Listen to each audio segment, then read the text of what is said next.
everybody, what is going on? It is me, Tex here, and welcome back to another video in March. And we've already beaten the video record from February, basically, but I so apologize for this video taking about a few days afterwards. When I post the 3D World Episode 3 video, I planned to have this review out by the next day, but I've been extremely busy lately, but I've had some free time to record this and make this video for you guys. So let's just dive right into it. So Taiko is a series on my channel that I've done already. I've done review of Drum and Fun, I've done a review of Rhythmic Adventure 1, I've done a review of the Drum Master, I've done a review of Rhythm Festival. And after I did a review of Rhythm Festival, I thought that was it for a while. I was just done with the series until I eventually decided to beat Rhythmic Adventure 2, which I still haven't done yet.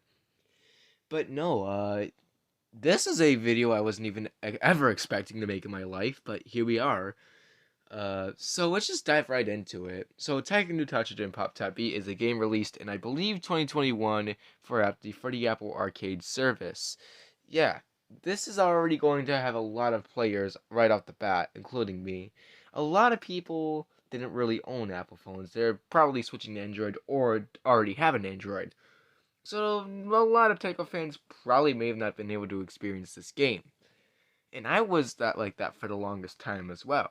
This was one of the only few games I wanted to play super bad, and eventually I did get my hands on an iPhone 7, an iPhone 7S to be example, the 7 Plus. And then I installed Pop Top Beat after subscribing to Apple Arcade, and I was like, okay, yeah. So how does Pop Top Beat fare up, and how did they make the game work on mobile? Well, we all know how Taiko is by this point, and if you haven't, well, I'll just let past me explain it. How do you play? Well, specifically, there's a lot of different ways to play. There are orange and blue notes. There are a lot of things you must keep a track of on the HUD. There is a meter, which can determine how if you've beaten the song. If the meter goes to yellow, that means that you have beaten the song.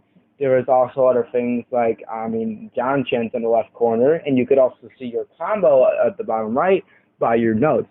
Speaking of notes, let's get into the notes. So, the notes go like this. So there's orange ones called Don. With the Don notes, you have to hit at just one of the buttons, like B or, there's a lot of notes for B for orange notes.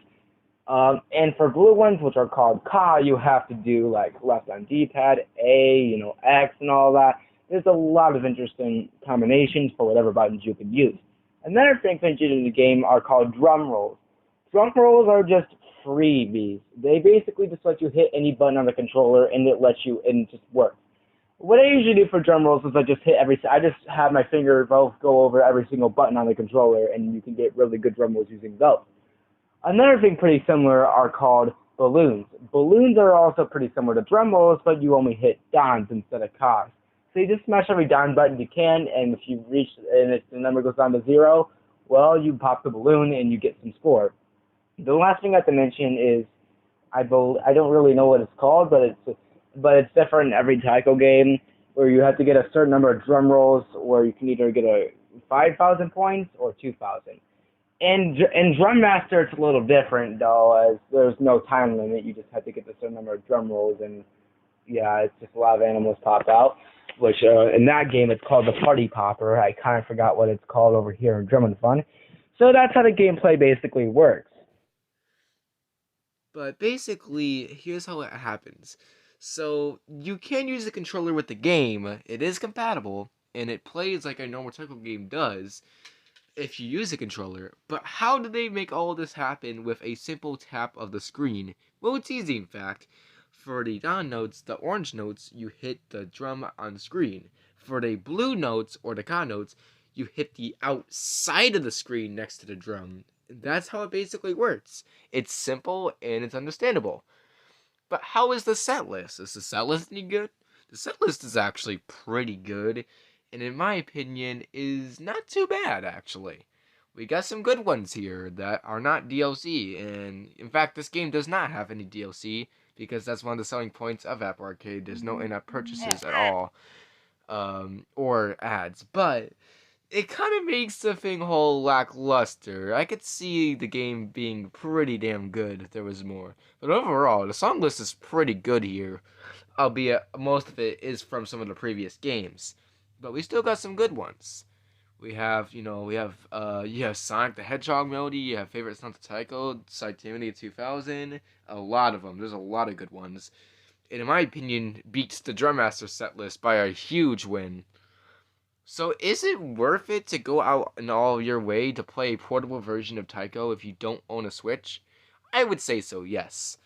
But the way I'm even being able to play this game is probably the biggest point I have with this and why this review is probably going to be as long as it is. While the game itself is fun and uses the usual gameplay of Taiko, it's really just depends if you even have the device to even play the fucking game on. That's my problem with this game. Its accessibility is not really that good. Now, this could be no problem with you if you own an iPhone, but if you don't, well, tough luck, you're not playing this game. And that's kind of sad. But if you do so happen to own a Nintendo Switch, and even if you do have an iPhone to play Pop Tap Beat, I would say play the Switch games. They go on sale, well, Drum Fang, it goes on sale for a lot, and I would say Drum and Fun offers a whole bunch of replayability than Pop Tap Beat does, and has a whole bunch of extra modes to tackle, like party games and Donkatsu Fight, and then of course, if you want the touch controls of Pop Tap Beat, you could do that by playing in handheld mode. Now, that is basically what my opinion is on Pop Tap Beat. When I say it was a good game, I would say it's pretty good. It's not as bad as Drum Master. Now, the reason why I'm not going off on this game as I was on Drum Master was because, well, there's a reason why. Drum Master was a full-priced video game and was the same price as Drum and Fun. And that game lacked a whole bunch of content, and still does lack a whole bunch of content a year later after its launch.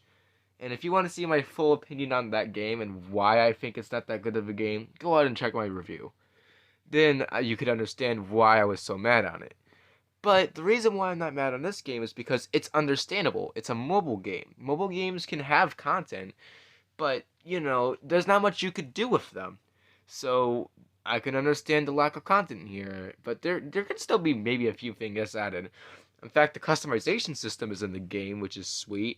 I think my only complaint with the game is, there's really just a lot of things lacking. There's an online mode, but you cannot choose any random song in the game at all. There's no way you could choose any random song if you're playing locally, which is kind of weird, considering that's what I do most of the time when I play Taiko. It's just press random and see what it gives me. So I have to pick a song, which is kind of hard for me to do when there's so many choices. But after all, overall, it's a pretty good version of Portable Taiko, and if you don't have a Switch, this is a pretty good option. If you have an Android, though, you're out of luck, but that sucks, because there is technically an Android version of Taiko out there, Taiko no Tatsujin Plus, and I am not going to cover that game. I am sorry, I'm already pretty much done with this series.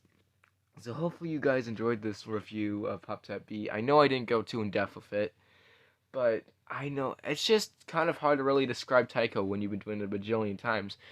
Especially when Rhythm Festival, the reason why that review was so long was because of the Taiko Pass and that. Otherwise, it probably would have been short. And there's really not much to talk about here. It's a Taiko game, and the controls and everything. It works like a regular Taiko game does. And like I said, if you don't like the touch controls of Pop Tap Beat, you could seek up an Xbox, PlayStation, or Switch controller to your iPhone, and you could use that with the game instead. And I will say, the response of this is pretty damn good.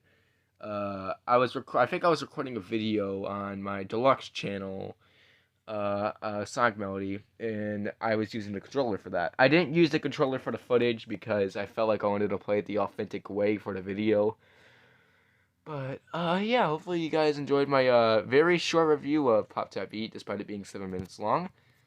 And I'll see you guys in the next one. Take care.